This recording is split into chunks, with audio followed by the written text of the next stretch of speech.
kita itu tidak menunjukkan bahwa kita dekat atau tidak dekat dengan Tuhan. Ya.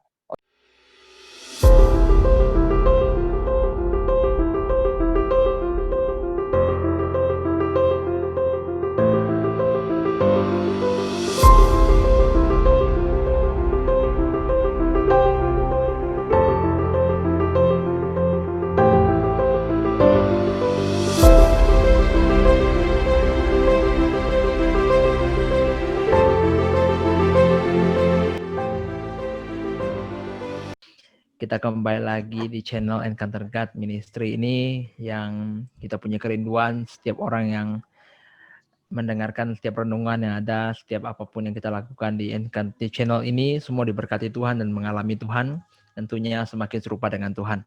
Hari ini kita dilayani oleh, saya panggilnya sebenarnya Ko-Ophen, ya, karena sama-sama orang Tionghoa, kan. Tadi panggilannya namanya Pak Jonathan. Beliau ini adalah pendiri dari yayasan, mungkin Yapel Jup ini boleh dijelaskan nanti ya, Ko-Ophen ya. Nah, hari ini beliau akan menyampaikan satu tema, yaitu manusia rohani, yang tentunya pasti memberkati kita. Kiranya kalau ada pertanyaan nanti ketika perjalanan kita membahas materi yang ada, boleh diketik, boleh di chat ke admin kita, ataupun chat di komentar di live Facebook juga boleh, biar kita nanti akan bahas setelah sharing disampaikan ya.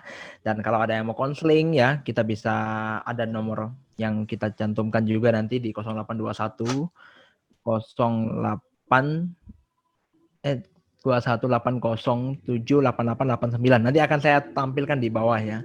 Jadi bisa konseling juga. Oke, saya rasa saya langsung persilakan aja ke Ko-Ophen untuk berdoa dan firman juga. Silakan Ko-Ophen. Oke, terima kasih kepada host untuk Zoom meeting dari Encounter God ini, ministry ini. Mari kita berdoa.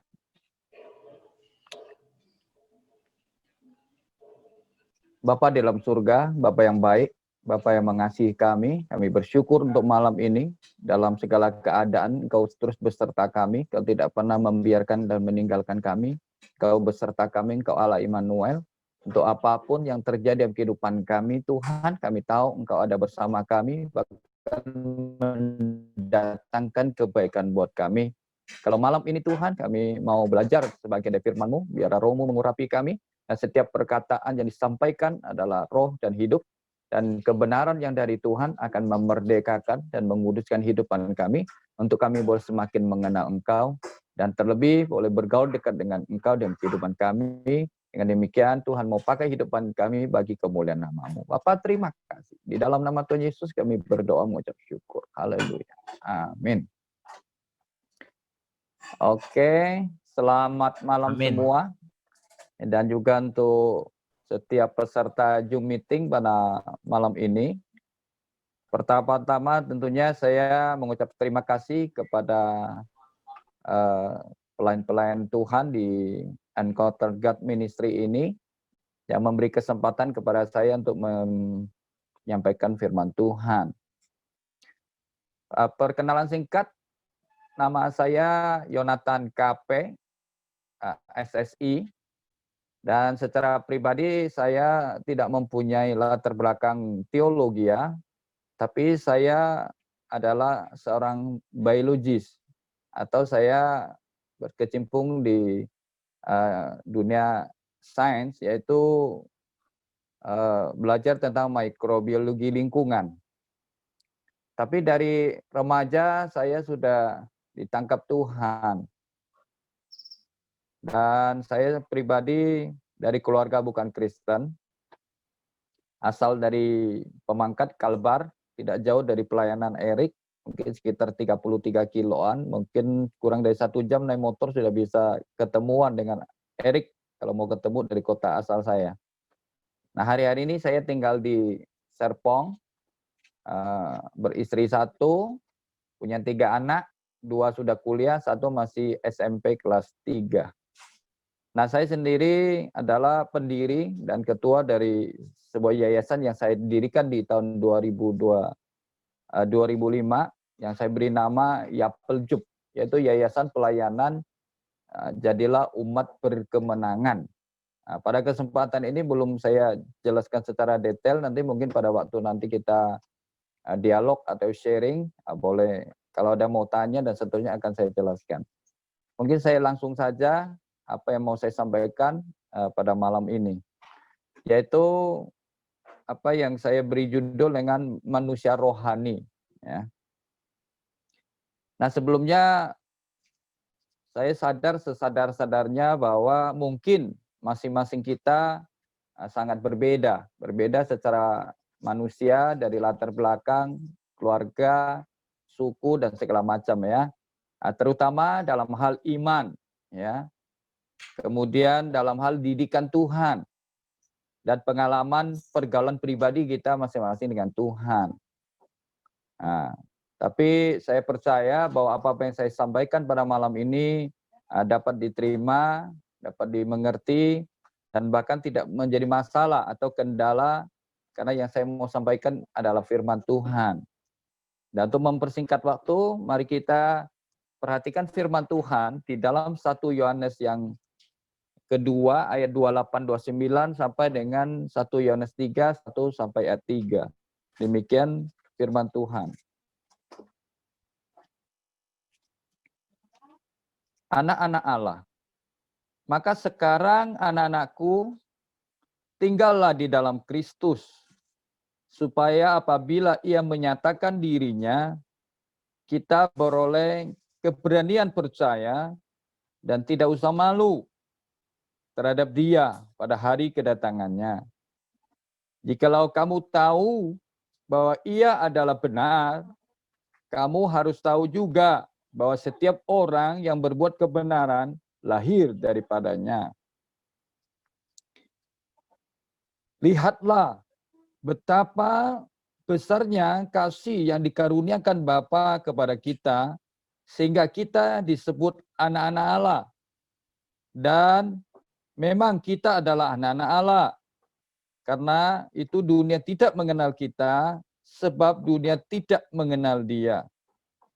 Saudara-saudaraku yang kekasih, sekarang kita adalah anak-anak Allah. Tetapi belum nyata apa keadaan kita kelak. Akan tetapi kita tahu bahwa apabila Kristus menyatakan dirinya, kita akan menjadi sama seperti Dia. Sebab kita akan melihat Dia dalam keadaannya yang sebenarnya. Setiap orang yang menaruh pengharapan itu kepadanya, menyucikan diri sama seperti Dia yang adalah suci. Demikian pembacaan firman Tuhan dari 1 Yohanes 2 sampai ayat pasal 3 dari ayat 28-29, 3-1-3. Nah, ada pun yang perlu kita perhatikan secara khusus dalam bacaan dari ayat ini adalah ayat 2 yang berbunyi, saudaraku yang kekasih, sekarang kita adalah anak-anak Allah, tetapi belum nyata apa keadaan kita kelak. Akan tetapi kita tahu bahwa apabila Kristus menyatakan dirinya, kita akan menjadi sama seperti Dia, sebab kita akan melihat Dia dalam keadaannya yang sebenarnya. Haleluya. Tentang keberadaan kita sebagai anak-anak Allah, kalau kita baca dari firman Tuhan di Yohanes 1:12, bahwa semua orang yang menerimanya, yaitu menerima Yesus Kristus Tuhan, diberinya kuasa supaya menjadi anak-anak Allah, yaitu mereka yang percaya dalam namanya.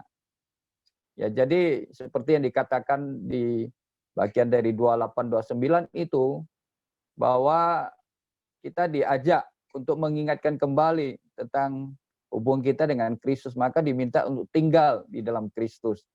Bahkan diutarakan lagi bahwa nanti ketika Yesus menyatakan dirinya, kita tidak perlu malu, kita boleh bersama Dia, begitu kan. Nah, cuma ayat berikutnya dikatakan bahwa kita tidak tahu atau belum nyata apa keadaan kita kelak.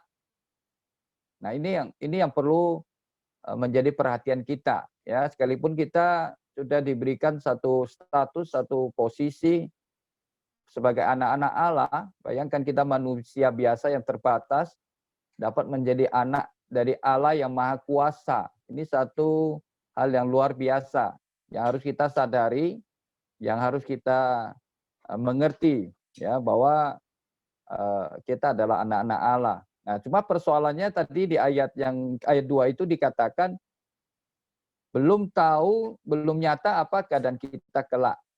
Ya, makanya kemudian kalau kita lihat di bagian firman Tuhan yang lain dikatakan bahwa kita diselamatkan dalam pengharapan begitu. Kalau kita lihat di Roma 8 ayat 23 demikian, ya. Jadi tidak tahu keadaan kita kelak. Nah, oleh karenanya bagaimanapun keadaan kita hari ini, siapapun kita, berapa lama kita sudah percaya Yesus, sudah berapa lama kita berjalan di dalam iman kekristenan kita, ya, itu tidak menjadi persoalan, ya, selama kita masih hidup. Artinya apa? Bahwa selama kita hidup, kita ini sedang berproses. Ya, kita sedang berproses. Ya, bahkan kita tahu dari firman Tuhan dikatakan bahwa umur manusia ini di kitab Mazmur 70-80 begitu, ya. Bahkan kalau di ayat lain dikatakan manusia itu seperti bunga rumput, seperti uap, seperti orang bermimpi. Ya, itu menggambarkan begitu singkatnya kehidupan manusia yang dalam bentuk fisik ini. Nah, maka penting itu kita ingin belajar sesuatu yang luar biasa, yaitu tentang manusia rohani. Kenapa? Manusia hakikatnya manusia kita ini manusia roh. Ya, manusia roh. Jadi manusia yang memiliki roh, yaitu roh yang berasal dari Allah. Dan nanti kita akan lihat soal ini. Jadi siapapun kita, bagaimanapun kondisi kita hari ini, kita semua orang berproses. Ya. Nah, yang perlu menjadi perhatian kita adalah proses seperti apa yang hari-hari ini sedang kita jalani, yang sedang kita alami. Nah, ini yang lebih penting. Ini yang lebih penting. Kenapa demikian? Karena tadi dikatakan di firman Tuhan, kita belum tahu keadaan kita, keadaan belum nyata apa keadaan kita kelak. Tapi satu kali waktu kita akan bertemu muka, atau dikatakan kita akan melihat Yesus dalam keadaan yang sebenarnya. Nah, sebelum ketemu masa hari itu, tentunya kita selama hidup di bumi ini, di dunia ini, kita sedang berproses. Nah, proses seperti apa yang sedang kita alami, kita jalani, ini yang penting untuk menjadi perhatian kita.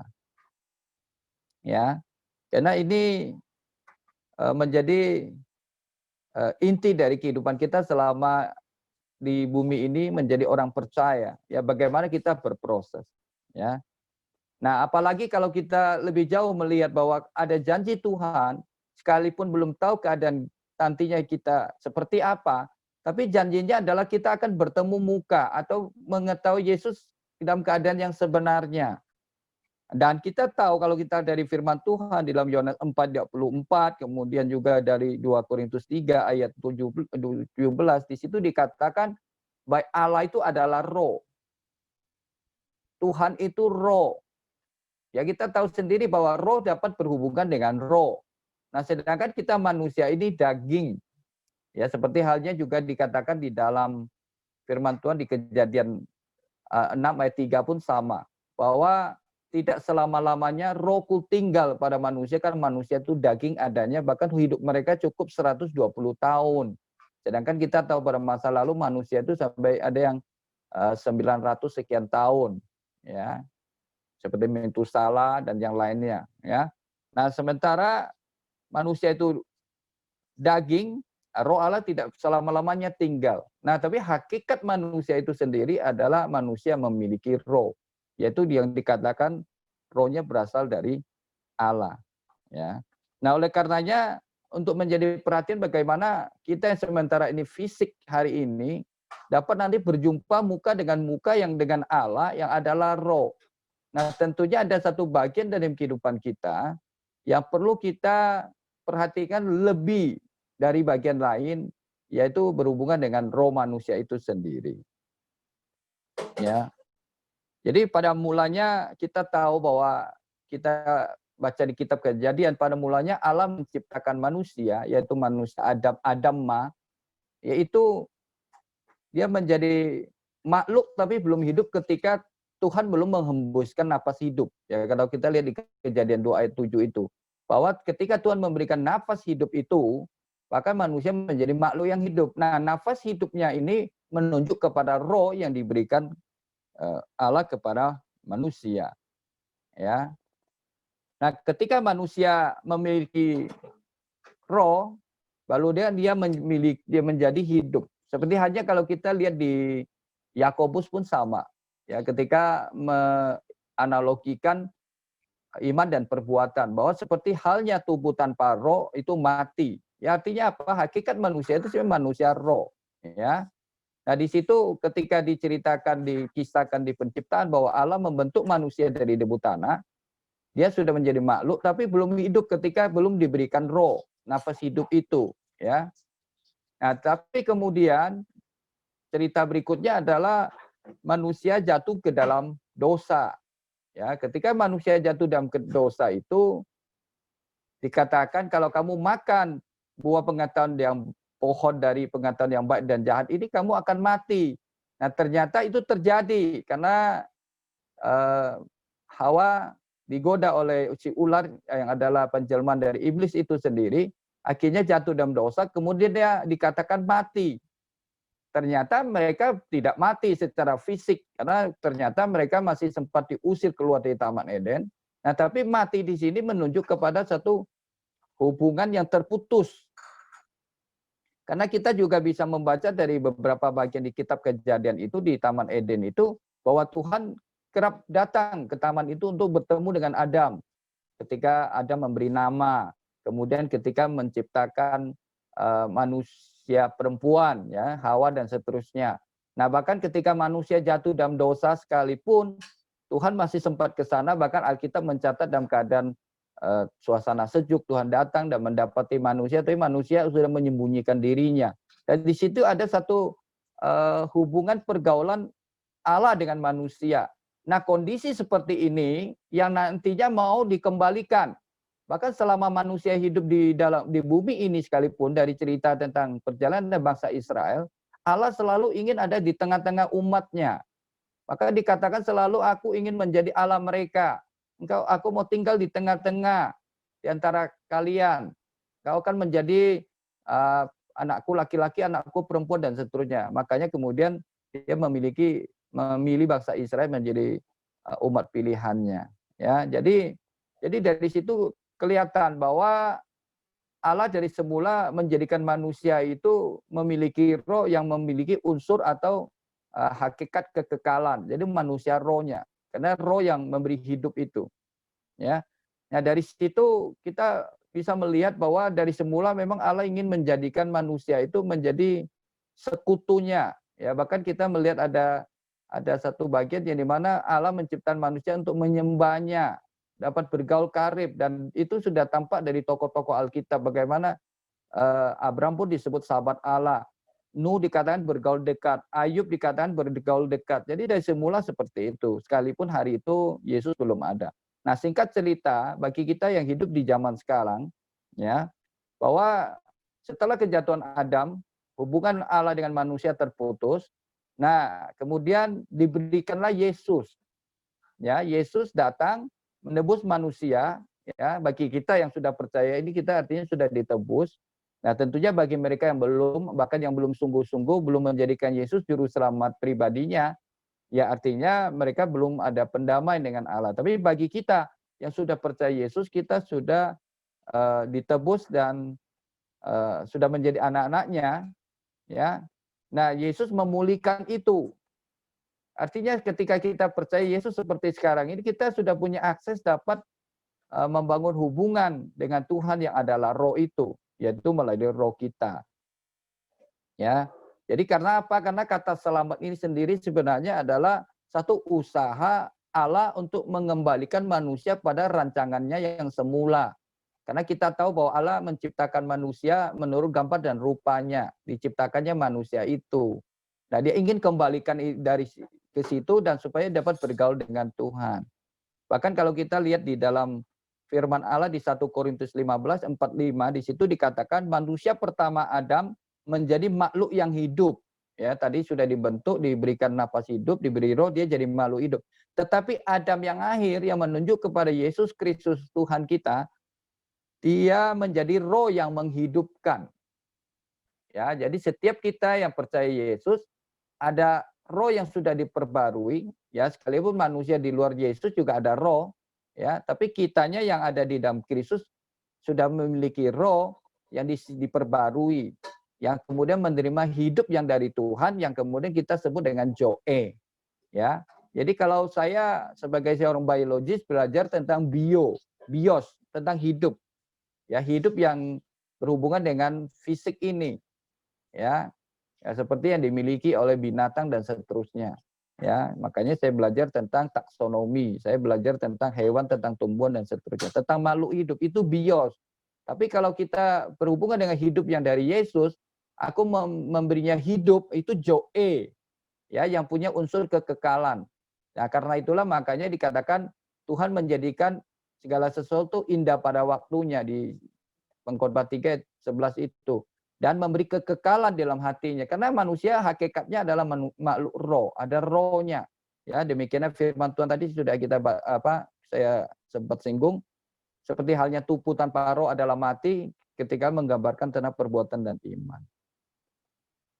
Nah, sekarang bagaimana? Tadi kita katakan yang penting justru bagaimana ketika kita hidup ini kita berproses, ya, yang nantinya akan bertemu muka dengan Yesus atau melihat keadaan Yesus atau bahkan Allah Bapa dalam keadaan yang sebenarnya.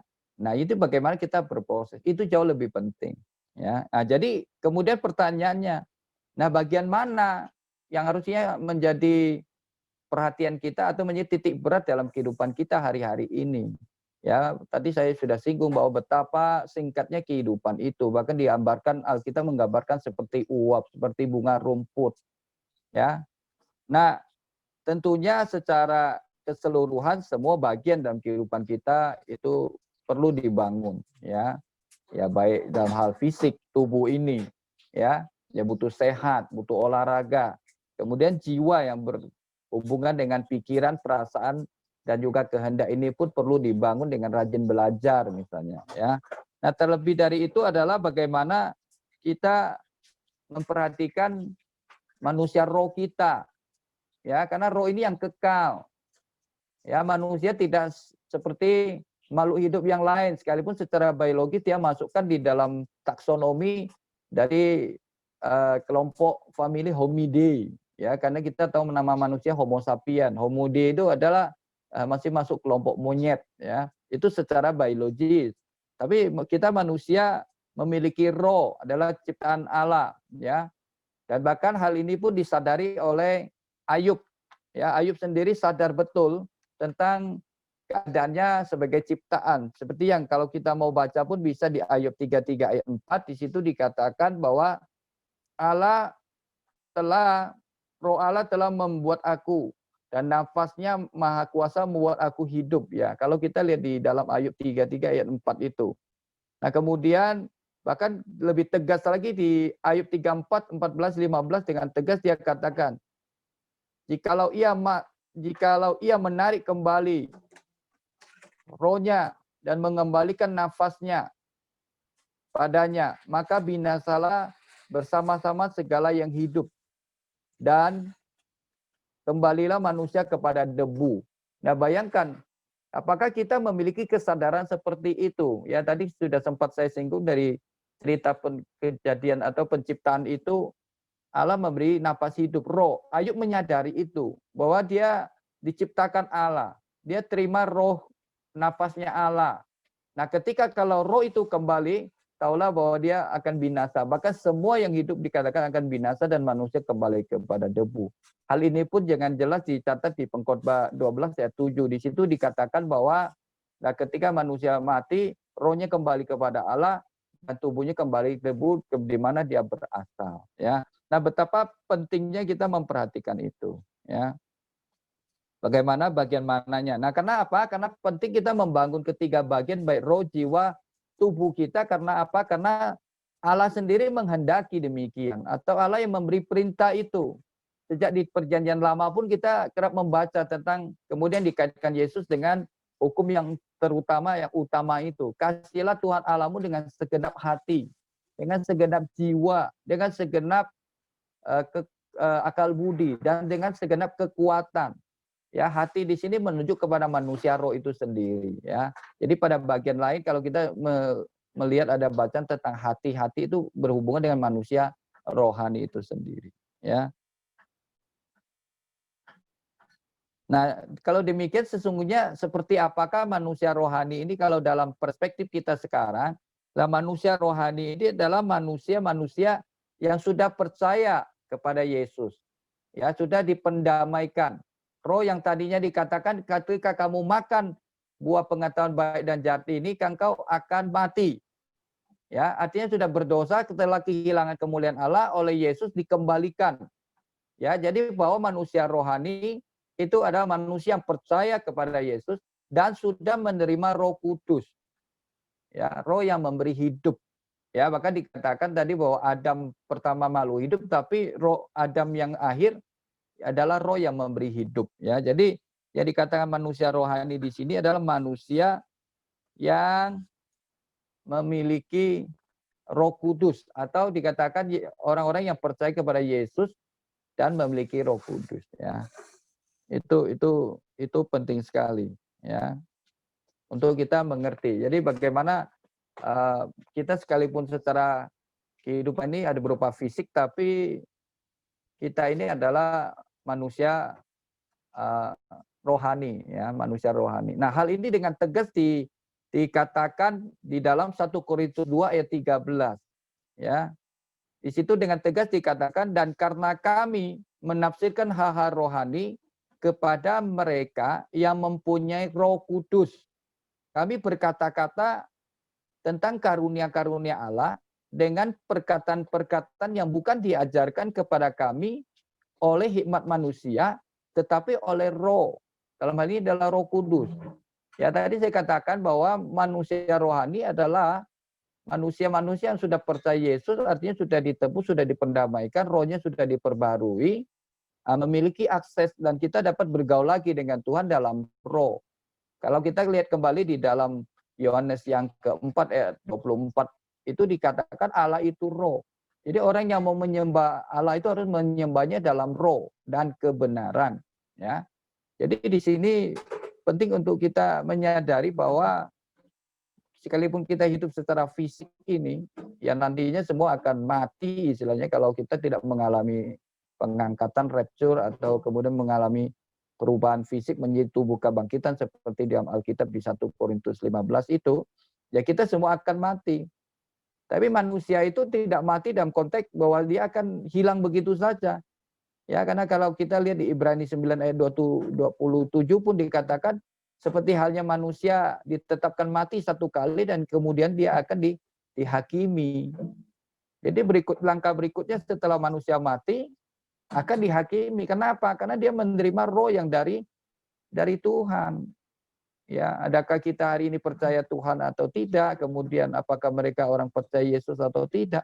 Tapi setiap roh ini nanti akan memberi pertanggungjawaban kepada Tuhan yang memberi ngaruniakan roh itu, ya. Maka dikatakan, bahkan di ayat yang ke-12 pun dikatakan kita menerima roh yang datangnya dari Allah, bukan dari dunia, sehingga kita dapat mengerti karunia-karunia apa yang diberikan oleh Tuhan. Ya, ketika kita juga melihat dalam perumpamaan tentang talenta pun sama. Tuhan akan meminta pertanggungjawaban atas karunia yang dia berikan begitu.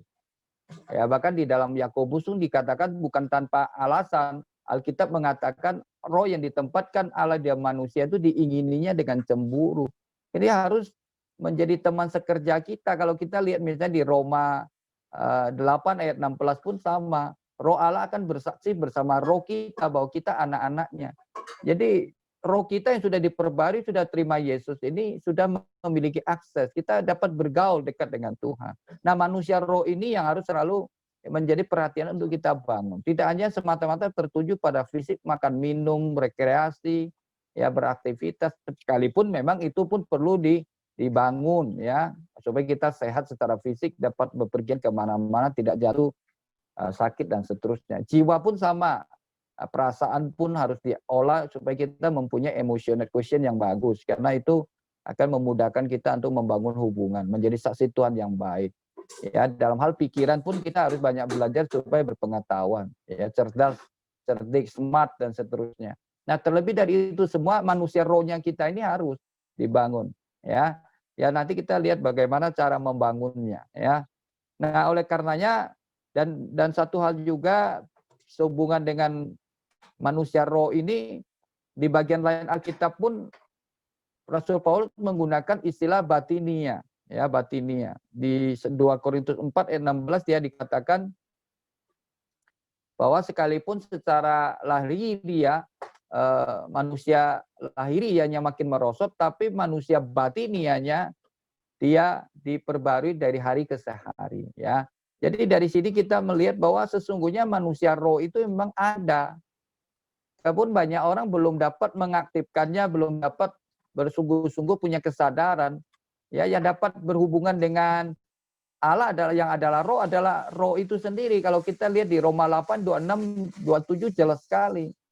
Ya, bagaimana kita tidak tahu bagaimana berdoa, roh itu membantu kita dalam berdoa. Nah, Allah yang ada roh akan menyelidiki roh itu ketika roh itu berdoa dan mengerti maksud-maksudnya. Ya, roh bergaul dengan roh. Nah, kita memiliki manusia roh. Nah, manusia roh ini harus selalu kita perhatikan. Ya, yaitu dengan tentunya membaca firman Tuhan, ya. Karena Yesus sendiri mengatakan apa? Bahwa roh pula yang memberi hidup. Di dalam Yohanes 6 ayat 63, roh lah yang memberi hidup, daging sama sekali tidak berguna. Nah, perkataan-perkataan yang kukatakan ini adalah roh dan hidup.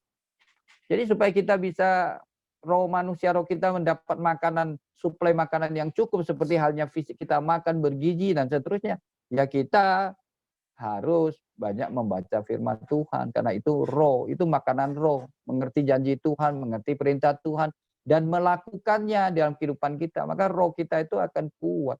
Seperti Yesus katakan dalam perumpamaan tentang yang mendengarkan firman Tuhan adalah orang yang membangun rumahnya di atas batu. Ya, ketika datang badai, banjir tidak dapat merobohkan, tapi yang bangun di atas pasir, yang mendengar dan tidak melakukannya, nah dia akan kerugian kalau mengalami kerusakan ketika ada badai dan banjir menerpa rumah itu. Ya, itu menggambarkan tentang kondisi manusia kita.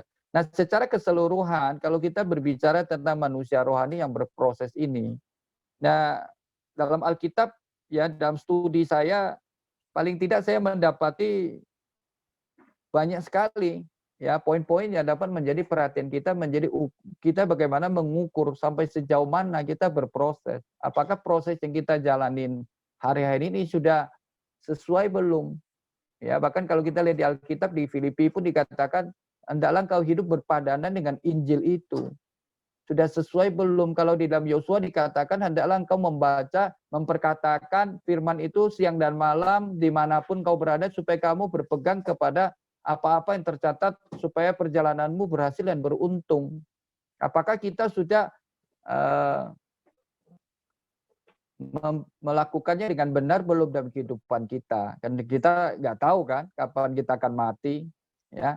Dan cara mati kita itu tidak menunjukkan bahwa kita dekat atau tidak dekat dengan Tuhan.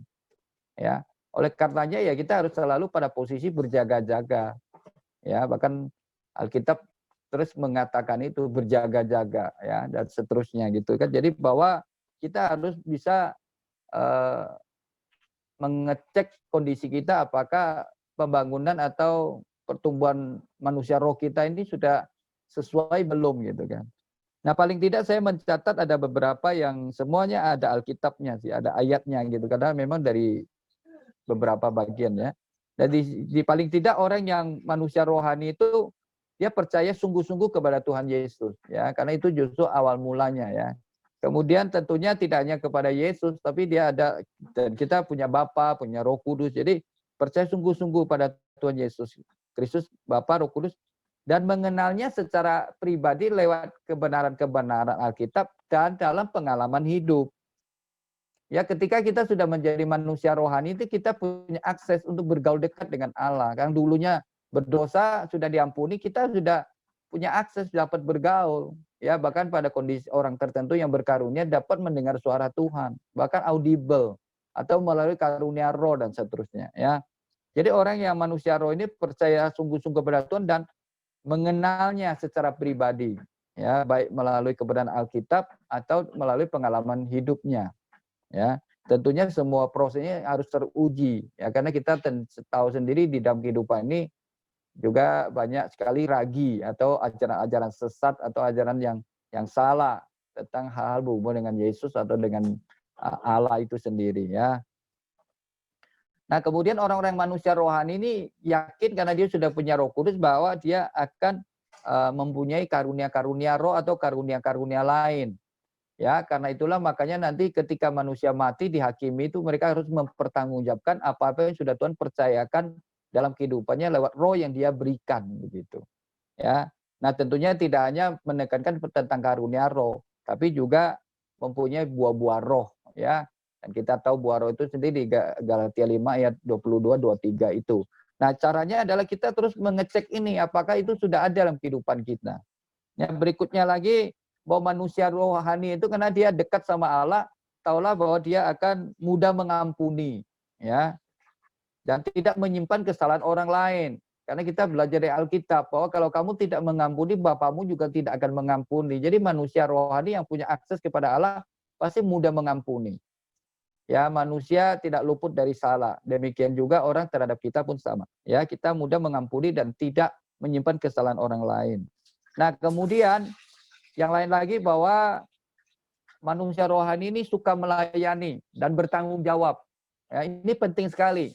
Hari-hari ini banyak orang yang getol melayani tapi tidak bertanggung jawab. Ya, ini pun bukan rahasia umum lagi. Lebih semangat urusan keluar tapi tidak ngurusin di dalam. Ya, jadi oleh karenanya sekalipun manusia rohani suka melayani, dia harus bertanggung jawab. Ya, atas apa? Jadi yang dilakukannya untuk Tuhan. Nah, berikutnya kalau kita lihat lagi lebih jauh, manusia rohani itu pasti dia menjauhkan diri dari pencemaran baik jasmani maupun rohani dan enggan melakukan segala bentuk kejahatan. Itu pasti, karena orang ini adalah orang yang takut akan Tuhan. Jadi takut akan Tuhan menjauhkan orang dari kejahatan. Dan bahkan dia menjauhkan diri dari rupa-rupa kecemaran jasmani maupun rohani, ya, dalam segala bentuknya. Ya, hal ini pun dapat kita baca misalnya di 2 Korintus 7 ayat 1. Ya, karena kita yang memiliki janji-janji itu, marilah kita menyucikan diri dan menjauhkan dari pencemaran jasmani dan rohani untuk menyempurnakan kekudusan kita di dalam Tuhan begitu. Ya. Nah, kemudian manusia rohani pasti karena dia memiliki karakter Allah, pasti dia tidak mau membeda-bedakan. Ya, dia tidak mau membeda-bedakan. Ya, karena kita tahu dikatakan Allah tidak membeda-bedakan. Jadi manusia dari bangsa manapun yang melakukan kebenaran atau hidup dalam kebenaran dan melakukan kehendaknya, dia berkenan kepada Allah. Jadi manusia rohani pun tidak suka membeda-bedakan. Ya, kemudian ya tidak menyukai perselisihan.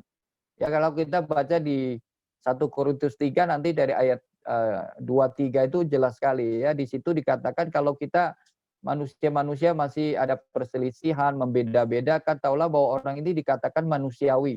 Bahkan lebih jauh dikatakan duniawi. Tentunya makanya manusia rohani tidak suka perselisihan, ya.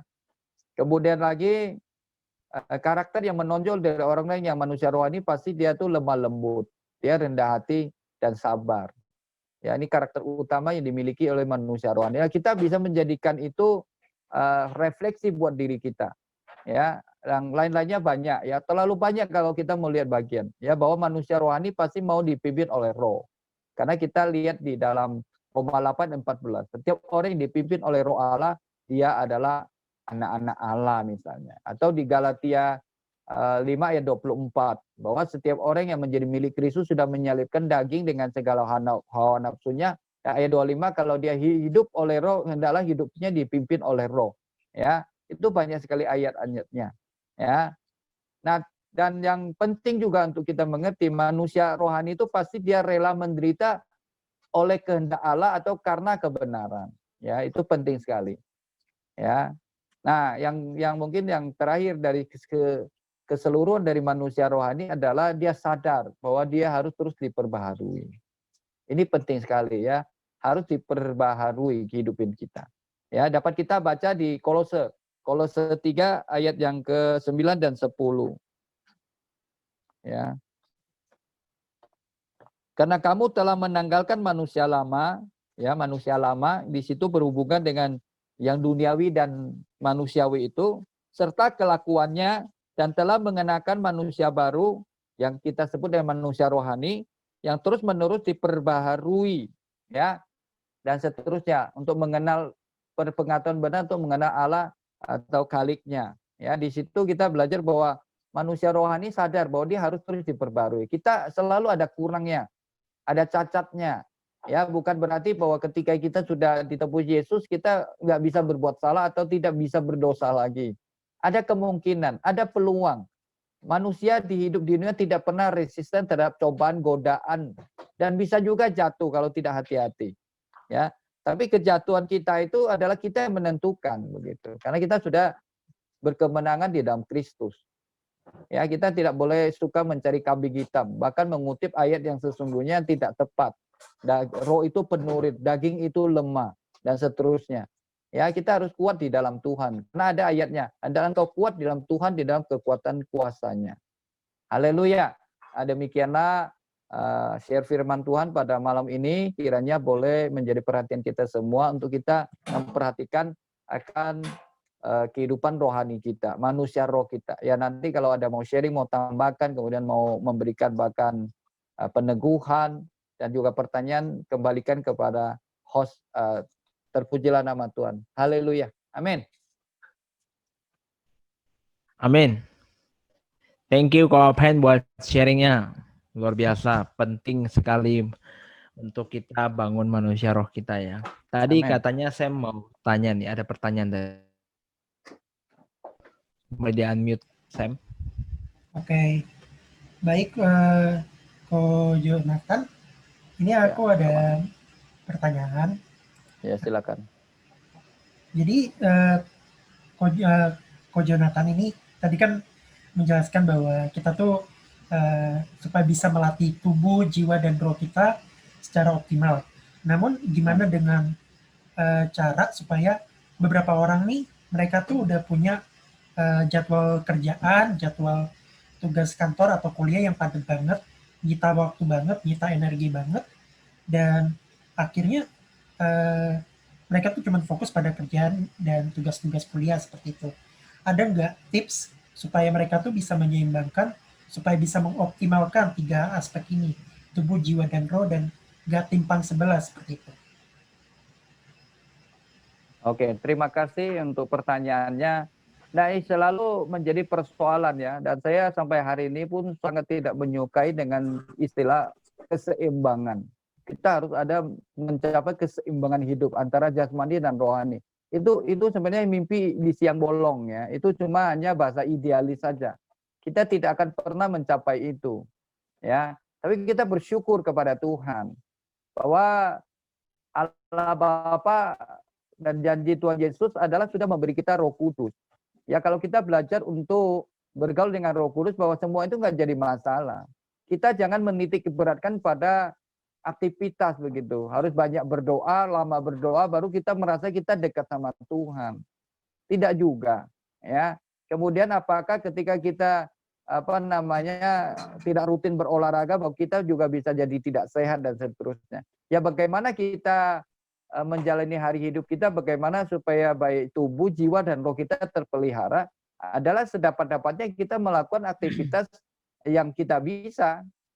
Ya, jadi artinya misalnya dia sibuk belajar, ya pasti sempatlah berdoa dalam hati atau berucap, atau kemudian dia ya kembali kepada tentang pengenalan dia akan Tuhan, paham apa yang dia punya. Karena dalam segala aktivitas kita juga tetap bisa berdoa, yang disebut dengan berdoa dalam roh misalnya. Ya. Jadi kembali lagi pemahaman bahwa bagi orang sibuk itu selalu ada waktu. Karena waktu ini semua kita sama kok 24 jam tinggal atur. Ya. Yang nggak punya waktu itu yang dicap orang malas. Ya orang malas tuh nggak pernah punya waktu. Ya mungkin begitu Sam. Jadi apapun kita kerjakan nggak bisa menjadikan alasan, segala sesuatu nggak bisa jadi alasan. Karena dalam hidup ini, untuk kuat di dalam Tuhan kita harus bertarung.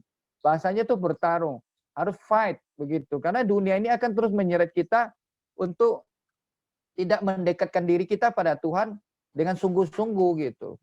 Oleh karenanya apapun yang kita kerjakan bukan soal lamanya waktu ya. Misalnya saya punya banyak waktu, yakin bahwa saya kan lebih dekat dengan Tuhan. Tidak juga. Walaupun mereka super sibuk, di dalam kesibukannya pun mereka bisa mencari Tuhan. Nah oleh karenanya itulah makanya kita butuh Roh Kudus. Karena janji Tuhan di dalam Yohanes 16 ayat 13 dikatakan Roh Kudus, Roh kebenaran itu akan membawa kita ke dalam seluruh kebenaran. Jadi kondisi kita akan disesuaikan dengan apa yang bisa kita kerjakan bagi Tuhan dalam kehidupan kita oleh pertolongan Roh Kudus. Maka di Yakobus 1 ayat 5 dikatakan kalau ada orang kekurangan hikmat, mintalah Allah untuk memberikan hikmat itu supaya kita dapat mensikapinya gitu. Ya, nanti kalau kita terlalu banyak aturan, banyak teori-teori, nanti malah orang muda bilang teori gitu kan. Nah, oleh karena kalau kita udah punya Roh Kudus, kita dapat bergaul dengan Roh Kudus, manusia roh kita dapat berperan di situ untuk bergaul dengan Roh Kudus, tahu apa-apa yang mesti kita kerjakan dalam kesempitan waktu itu. Kira-kira begitu Sam. Terima kasih. Baik, terima kasih kok atas masukannya. Itu menjawab banget sih. Balik ke Ko Erik. Mungkin yang lain ada yang mau bertanya? Ya. Aleng atau Jos atau aku Yosua ya? Oke, silakan kok. Ya, saya mau tanya dulu. Thank you Ko Apen untuk penjelasannya tadi. Saya ingin tanya tentang tadi organisasi yang Ko Apen kerjakan ya. Itu tentang apa gitu kan, terus geraknya di mana. Dan yang kedua, pertanyaan saya tadi bergaul dengan Roh Kudus nih. Menarik ya. Kalau dari Ko Apen selama ini kayak gimana kok gitu? Tadi kan Ko Apen udah jelasin ya, kita harus baca firman Tuhan dan bla bla bla gitu. Nah, yang saya tertarik adalah bergaul dengan Roh Kudus ini, mungkin bisa dikasih kayak tips yang Ko Apen pernah lakukan buat kita yang anak-anak muda ini. Itu kok. Oke, terima kasih Yosua. Saya jujur akui kepada kalian semua ya, bahwa pelayanan saya ini untuk menjangkau semua orang. Tapi saya agak sangat berhati-hati di dalam hal sharing tentang pelayanan. Ya, Peljub adalah yayasan pelayanan jadilah umat berkemenangan, yaitu kita itu lebih bersifat berdoa. Nah, kami pelayanan ini adalah berbasis karunia. Jadi kami ini bergeraknya atas pewahyuan. Karena spesialis itu adalah untuk peperangan roh. Jadi orang-orang yang berilmu, tidak bisa mati, daerah-daerah yang dianggap angker, atau kemudian dianggap ada gangguan roh, nah itu bagian kami. Nah, yayasan ini bergerak di situ. Jadi kalau kami bergerak itu adalah atas petunjuk Tuhan. Ya sudah segitu banyak pelayanan, ya akan lebih asik kalau kita bisa bertemu muka dengan muka, kita bisa bercerita, apa-apa yang sudah saya lakukan selama 30 tahun tentang mengusir roh, memerangi roh, doa kesembuhan, mujizat segala macam, itu jadi maaf kata udah biasa gitu kan. Nah, tentang bagaimana kita bergaul dengan Roh Kudus. Ya, dia Allah kok. Saya lihat hari-hari ini orang nggak punya pengalaman di situ. Bahkan tadi dikatakan di dalam 1 Korintus 2 ayat 13 itu begitu jelas bahwa manusia rohani kita bagaimana dia menafsirkan hal-hal rohani, dan dia mengatakan bukan dari hikmat manusia, tapi apa yang diajarkan oleh roh begitu. Akan lebih jelas lagi kalau kita lihat di firman Allah yang hidup. Kita berbicara hal rohani dengan orang yang punya Roh Kudus. Nah, kita sendiri harus punya Roh Kudus gitu kan. Nah, tentang adanya Roh Kudus ini kan bisa kita lihat misalnya di Yohanes 14, 16, 17 ya. Yohanes 14, 16, 17 di situ katakan lebih baik aku pergi, aku akan memberi penolong kepadamu. Nah, dia akan tinggal di dalam hidupmu bersama kamu. Nah, Roh Kudus ini Tuhan. Dia akan memimpin kita gitu. Nah, tentunya nanti kita diperhadapkan dalam rupa-rupa berbeda karunia. Kalau kita lihat misalnya di Yohanes 12 ayat yang ke-11. Di Yohanes 1 Korintus 12 ayat 11. Di situ dikatakan rupa-rupa karunia tapi oleh satu roh. Nah, roh itu memberikan kita secara khusus ya kepada tiap-tiap orang apa yang dikehendakinya dari 9 karunia roh itu. Apakah dia berkata-kata dengan hikmat, berkata dengan pengetahuan, iman, nubuatan, mujizat, kesembuhan, berbahasa roh, menafsirkan roh, dan membedakan roh. Nah, dari karunia-karunia roh ini kita dapat membangun hubungan dengan Tuhan. Tapi kan kita tahu di aliran-aliran gereja tertentu roh-roh begini udah, karunia roh begini udah agak diabaikan begitu. Ya, jadi bagaimana kita bergaul dengan roh? Ya, baca Alkitab, berdoa saja. Bahkan dikatakan Alkitab bagaimana kita bisa menerima Roh Kudus? Ya, minta dengan iman begitu. Ya, sekalipun saya tidak fanatik tentang hal bahasa roh, ya. Bahkan saya melihat banyak orang sudah rancu dengan hal berbahasa roh, ya. Tapi itu enggak kita bahas mungkin, karena itu akan jauh lebih rumit dan lebih panjang lebar, ya. Tapi paling tidak pertanyaan Yosua, bagaimana kita bergaul dengan Roh Kudus? Ya, Roh Kudus yang akan membawa kita, akan memimpin kita. Dia roh penghibur, dia roh kebenaran. Bahkan kalau kita lihat di Yohanes 14 ayat yang ke-26 pun di situ dikatakan roh penghibur itu, Roh Kudus akan mengingatkan apa-apa yang sudah dikatakan oleh Tuhan dan mengingatkannya, ya kan? Mengajarkan dan mengingatkan apa-apa yang dikatakan. Dan bahkan lebih jauh kalau kita lihat misalnya orang suka sekali dengan 1 Korintus 10 ayat 13. Di situ dikatakan pencobaan-pencobaan yang kamu alami adalah pencobaan biasa yang tidak melampaui akan kekuatanmu manusia. Nah, karena pada waktu kamu dicobai, Allah itu setia, dia akan memberikan jalan keluar. Nah, pertanyaannya jalan keluarnya dapat dari mana? Nah, banyak orang kan selalu mau mendistorsi. Itu dari orang. Nggak mungkin kemudian dibuat ilustrasi. Bahwa kalau Tuhan menolong, bukan Tuhan turun sendiri pakai orang lain. Itu betul, bisa. Tapi jangan mengatakan bahwa Tuhan tidak bisa bersuara, Tuhan tidak bisa memberi petunjuk, Tuhan tidak bisa berbicara kepada kita dan seterusnya. Nah, di sinilah kemudian orang jadi nggak punya pengalaman karena dia sendiri membatasi begitu. Itu masalah gitu. Itu Yosua kira-kira. Ya, terima kasih Ko Apen. Berarti kalau pelayanan okultisme bisa menghubungi Ko Apen ya? Ya, bisa sekali, bisa sekali. Ya, Ya, ya. cuma saya punya semacam moto pelayanan ya. Bagi saya mengusir setan itu sangat mudah. Tapi tidak mudah bagi saya untuk mengusir setan. Kira-kira nangkap nggak? Nangkap nggak ya? Coba ulang kok. Gimana tadi? Bagi saya mengusir setan itu sangat mudah. Tapi tidak mudah bagi saya untuk mengusir setan dalam pelayanan. Coba jelasin kok. Ya, karena kalau kita lihat di Matius 12 di situ dikatakan kalau roh jahat keluar dari manusia, dia akan merantau, menjelajah di mana-mana, tidak menemukan tempat dia, maka dia akan kembali di mana dia dulu pernah tinggal. Nah, ketika dia mendapati tempat itu kosong dan seterusnya dan dia akan kembali dan masuk, dan ketika masuk dia boro-boro mau tinggal, dia keluar lagi, ngajak 7 temannya yang lebih jahat masuk dan keadaan itu lebih buruk. Jadi artinya dalam pelayanan penanganan okultisme bukan soal asal usil asal tengking, bukan. Tapi di situ ada pendidikan dan ada kedewasaan dulu, baru kita melakukan tindakan. Karena kalau roh kita usir, ya seketika dia akan pergi. Tapi nggak ada hubungannya dengan kita, dengan roh itu, karena berhubungan dengan orangnya gitu. Jadi ada banyak kali pelayanan okultisme justru orang yang melayani itu dijebak. Dijebaknya bagaimana? Dia ngilmu, dia belajar ilmu. Nah, ilmu dia dapati, dia kalah sama orang lain, tapi ketika dia mau membebaskan diri, dia nggak sanggup. Dia minta kita doakan, kita usir, rohnya pergi. Nanti dia cari ilmu lain, roh lain. Nah, kan repot itu. Nah, itu yang dimaksud dengan bagi saya mengusir setan itu mudah, tapi tidak mudah bagi saya untuk mengusir setan. Kira-kira begitu, Erik. Berarti lebih ke setelah itu orang tersebut harus siap dimuridkan juga ya, enggak cuma Amin. Karena kita ini kan mau mengembalikan ya. kepada Tuhan ya, bukan kita cari popularitas, bukan cari sesuatu buat kita, tapi bagi kemuliaan nama Tuhan. Jadi jiwanya harus dimenangkan dulu gitu. Amin. Ya, benar sekali.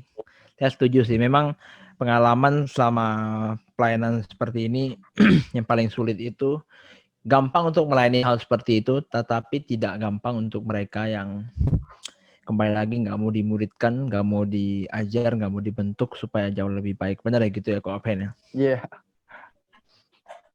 Makanya saya sering Saya puji katakan kita jangan terjebak oleh hanya karena ingin istilahnya kalau ada orang jual itu populasi gitu kan. Jumlahnya bahwa kita sudah banyak melayani, mendoakan orang itu nggak jadi utama.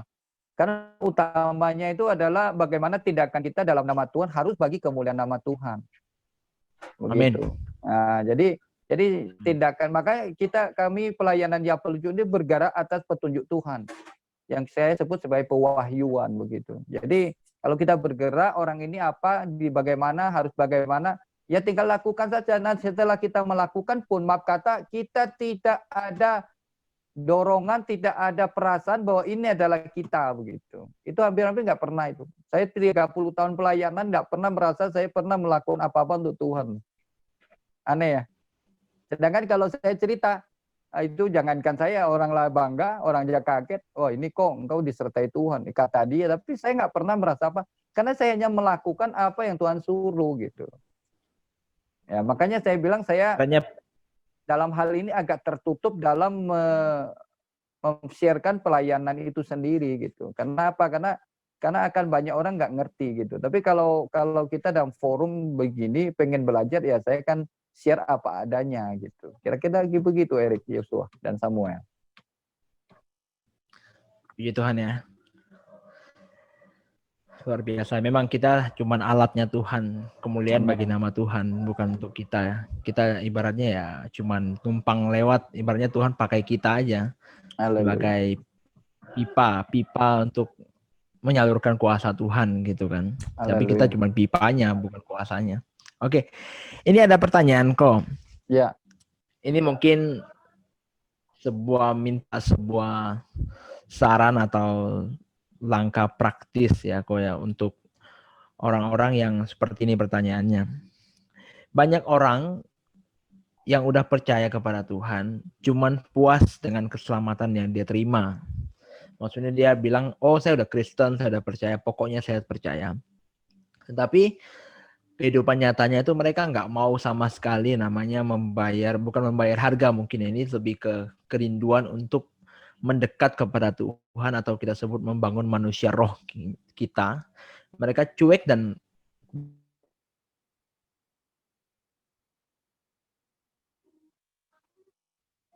suaranya hilang Erik. Ditayangkan kembali sebuah step langkah-langkah yang harus mereka lakukan ataupun solusi buat mereka yang sulit dan bahkan nggak mau dan hanya puas di dalam keselamatan itu dan nggak mau bangun manusia roh itu.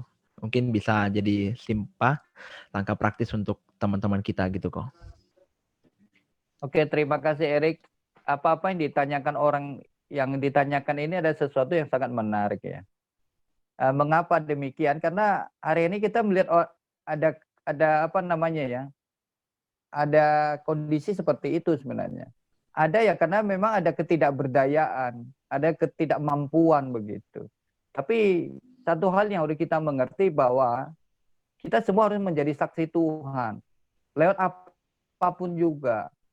Nah, jadi kalau orang ada merasa dia tidak berbuat untuk Tuhan, sebenarnya mungkin ada tingkat pemahamannya yang tidak sampai begitu. Lewat apapun sebenarnya kita bisa menjadi kesaksian bagi Tuhan.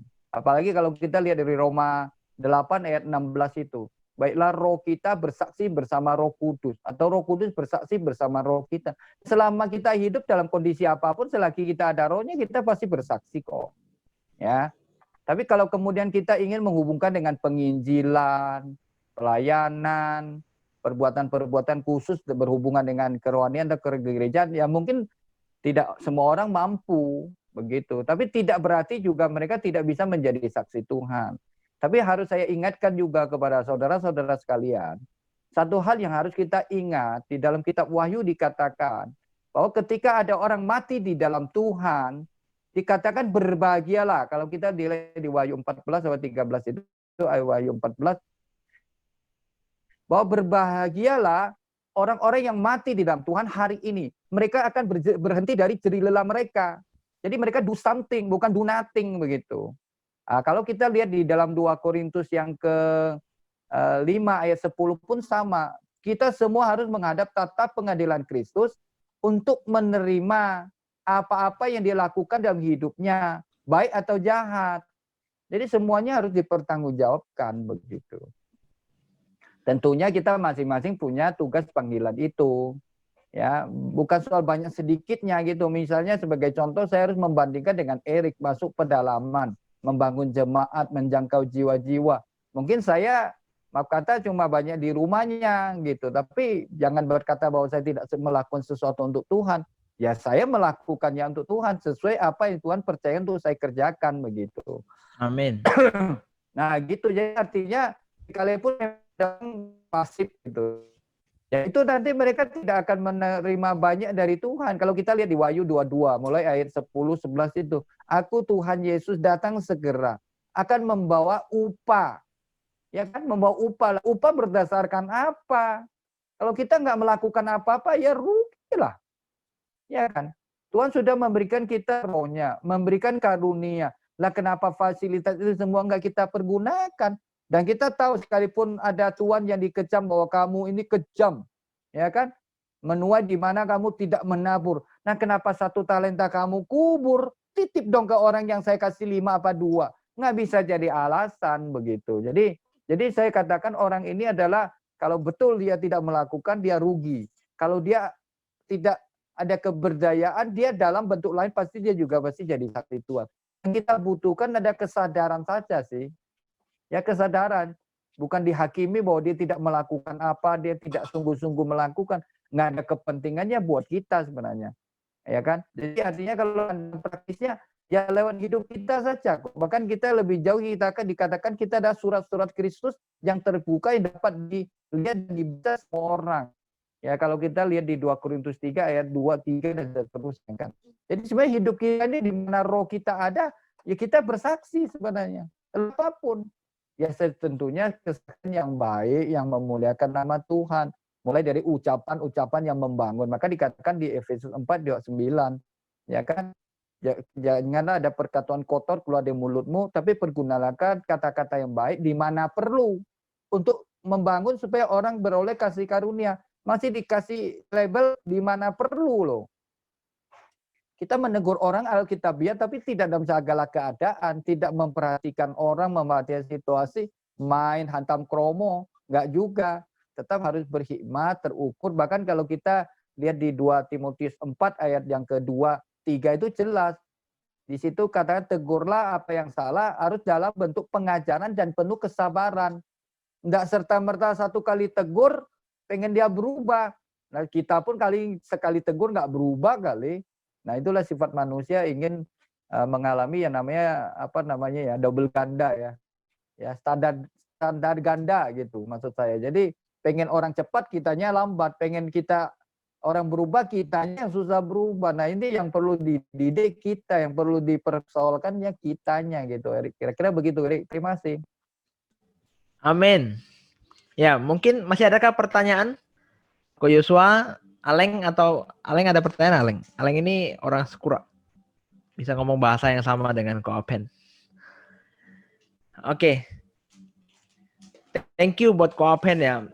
Hari ini benar-benar kita diingatkan untuk membangun manusia roh kita. Itu rema kata membangun manusia roh aja itu remanya udah kuat banget. Ibaratnya kita nggak bisa hanya memberi makan tubuh kita, makan nasi atau apa yang berkaitan dengan jasmani kita, bukan hanya itu. Tetapi roh kita itu perlu kita kasih makan supaya kita bisa semakin serupa dengan Tuhan. Amin ya. Dan apa yang disampaikan oleh Ko Apen begitu jelas ya untuk kita semua. Supaya setiap kita itu semakin mengenal akan kebenaran. Dan saya percaya bahwa setiap kita yang mendengarkan dari renungan hari ini pasti diberkati dan tetaplah semangat dan punya hati yang haus dan lapar akan Tuhan, bukan karena paksaan, bukan karena didorong oleh orang lain, tetapi karena memang kita tahu bahwa roh kita itu perlu dikasih makan, bukan makan nasi atau apa, tapi firman Allah, hubungan pribadi kita dengan Allah, doa yang kita hidupi, hubungan yang intim dengan Tuhan itu yang penting untuk kita bangun supaya kita bisa semakin serupa dengan Tuhan. Dan saya percaya bagi siapa yang haus dan lapar akan Tuhan, pasti ada sesuatu yang Tuhan berikan, yaitu rohnya. Ada air kehidupan yang mengalir di hati kita, yang terus mengalir tidak berhenti-berhentinya, yaitu Roh Kudus yang diberikan kepada kita, yang menolong, memberikan kasih karunia kepada kita, apa yang harus kita lakukan sesuai dengan kehendak Tuhan. Amin. Oke, saya rasa sampai di sini. Mungkin ada yang mau disampaikan lagi dari Ko Yosua atau Sam, Aleng atau Ko Open. Jikalau saudara ada pertanyaan, bisa langsung menghubungi admin, mau konseling dari apa yang disampaikan hari ini juga bisa hubungi admin kita. Ya, saya berdoa dan saya berharap setiap kita yang menonton video hari ini semua diberkati Tuhan, dan yang terutama adalah tidak memikirkan diri sendiri lagi, memikirkan apa yang Tuhan mau dengan cara kita membangun manusia roh kita supaya kita bisa mengerti apa yang Tuhan mau. Amin.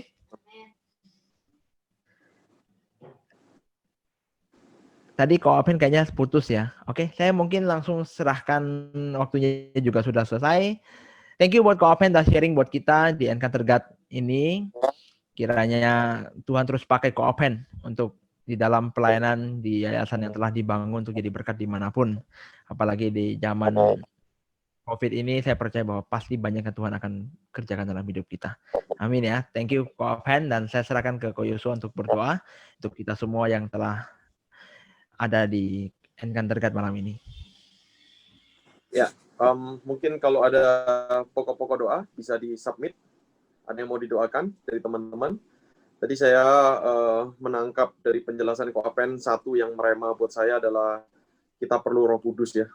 Bagaimana membangun roh kita. Ini mengingatkan saya lagi bahwa tanpa Roh Kudus, tanpa Tuhan sendiri, Roh Tuhan sendiri itu kayak pasti berat sekali perjalanannya gitu. Terima kasih Ko Apen ya. Kalau nggak ada pokok doa yang lain, mari kita berdoa saudara-saudara. Kita satukan hati berdoa untuk pokok-pokok doa yang sudah masuk untuk bangsa dan negara kita terhadap pandemi corona ini ya, kesusahan ekonomi yang terjadi, kemudian untuk para pelayan hamba-hamba Tuhan yang sekarang sedang berjuang untuk menggenapi panggilan Tuhan. Kita mau doakan mereka yang sakit juga, teman-teman yang lain, juga pelayanan Encounter God Ministry ini ya. Saya akan pimpin dalam doa, masing-masing kita boleh ikut berdoa juga. Mari kita berdoa. Tuhan, selamat malam. Kami mengucap syukur untuk belas kasihan-Mu, untuk pemeliharaan-Mu dalam kehidupan kami, khususnya tim di Encounter God Ministry, Tuhan. Kami percaya, Tuhan, Kau pakai channel ini untuk menjadi berkat buat banyak orang, Tuhan. Kami percaya ada pertemuan ilahi yang Tuhan agendakan melalui channel ini, Tuhan, di mana yang dipermuliakan hanya nama-Mu saja, Tuhan. Apa yang kami bahas, apa yang boleh kami bahas di sini, semuanya hanya untuk memperkenalkan Kristus kepada dunia, karena ini inisiatif-Mu, Tuhan. Inisiatif-Mu untuk menyelamatkan umat manusia, orang-orang berdosa. Terima kasih Tuhan Yesus untuk Ko Apen yang sudah melayani kami, bagaimana membangun manusia roh, dan kami nggak bisa lari daripada peranan Roh Kudus. Kami harus bergaul erat dengan-Mu, Tuhan. Minta hikmat-Mu, minta kedekatan yang lebih lagi bersama dengan-Mu. Maka kami minta Tuhan, untuk semua tim pelayan Encounter God Ministry, untuk Ko Apen dan keluarganya, untuk semua hamba-hamba-Mu, anak-anak-Mu yang di bawah matahari ini, mereka melayani-Mu, Tuhan. Kami lebih lagi mati dari diri kami, dari segala dosa kami, Tuhan. Kami minta ampun untuk segala perbuatan dan dosa. Allah Roh Kudus, kuasai kami, pimpin kami. Kami mau menundukkan diri, kami mau rendah hati, mengakui kami perlu di sehari Tuhan, agar setiap hari ego kami semakin, diri kami semakin mati Tuhan, dan Engkau yang hidup di dalam diri kami. Terima kasih Tuhan, kami berdoa untuk pemerintahan bangsa dan negara kami ini Tuhan, di tengah-tengah pandemik ini, Tuhan, belas kasihan-Mu, damai sejahtera-Mu, berkati bangsa Indonesia, berkati Pak Presiden Jokowi dan semua jajarannya Tuhan. Juga dari roh pemecah belah Tuhan, dari musuh yang ingin menghasut, yang ingin menghancurkan negara kami dari dalam Tuhan. Kami mau berdoa, kami tengking kami patahkan segala kuasanya di dalam nama Tuhan Yesus. Bapa, kami berbicara, kami mengucap berkat atas Indonesia, Tuhan. Berkat damai sejahtera turun atas bangsa dan negara kami ini, Tuhan. Damai dan sejahtera negara ini. Dan kiranya, Tuhan, negara ini dipimpin oleh pemimpin yang takut akan Tuhan. Pemimpin yang bertindak hati-hati sesuai dengan firman-Mu, Tuhan. Kami percaya, Tuhan Yesus, Engkau berdaulat atas negara dan bangsa Indonesia ini. Kami mohon, Tuhan, untuk pandemik yang sedang terjadi. Bapa, kiranya agar vaksin bisa ampuh mengatasi semua itu, dan krisis ekonomi, Tuhan, tolong kami, Tuhan. Tolong kami, Bapak, dari segala aspek, Tuhan, yang membuat kami stres dan depresi akhir-akhir ini. Tuhan, tolong kami, Tuhan. Juga saudara-saudara kami yang terkena corona, Tuhan sembuhkan. Tuhan berikan jalan keluar untuk permasalahan mereka. Juga kebutuhan finansial, Tuhan cukupi. Terima kasih, Bapak. Terima kasih untuk segala yang Tuhan berikan. Kami berdoa khusus untuk Koapen, Tuhan, pakai lebih dahsyat lagi. Pewahyuan demi pewahyuan, Tuhan, downloadkan kepada menjadi anak panah di tangan-Mu. Terima kasih, Tuhan. Kami berdoa untuk pelayanan Encounter God Ministry ini, agar orang-orang bisa bertemu dengan Engkau, Tuhan, melalui channel ini, Tuhan. Agar orang-orang punya satu kerinduan, belajar bersama-sama di channel ini, Tuhan, bisa menjangkau pelosok-pelosok pelayanan tempat-tempat terpencil. Juga kami berdoa untuk pelayanan satu persatu dari tim dari Encounter God Ministry ini, untuk pelayananku, pelayanan Samuel, pelayanan dari Eric dan Agustin, Tuhan, untuk Joshua dan Jonathan juga, untuk Yovita juga kami berdoa satu persatu dari tim kami ini. Juga Eric, Bapak, yang rutin melayani di pedalaman, Tuhan, tanpa lelah. Tuhan, cukupi kebutuhan materi. Tuhan, cukupi, Tuhan, hikmat dan marifat-Mu dan segala karunia yang dibutuhkan, Tuhan, untuk mempermuliakan nama-Mu. Terima kasih, Bapak. Sebentar kami akan beristirahat, kami serahkan hidup kami ke dalam tangan-Mu. Hanya di dalam nama Tuhan Yesus Kristus kami berdoa dan mengucap syukur. Haleluya. Amin. Amin. Thank you buat semuanya. Minggu depan oleh C. Mika ya. Jadi ya C. Mika ya. Ya, oke. Nanti kita Iya, jadi umumkan dari ya. Mika. Terima kasih untuk Iya. Ya, putus-putus, Rick. Siap. Iya, jadi terima kasih untuk pelayanannya, minggu Pak. depan. Kalau nggak ada halangan, kita akan dilayani oleh C. Mika yang dari IWM, pernah pelayanan di Thailand ya. Boleh bagi apa yang beliau dapatkan ketika pelayanan di Thailand. Thank you ya buat semuanya. Terima kasih semuanya. Thank you, Koapen.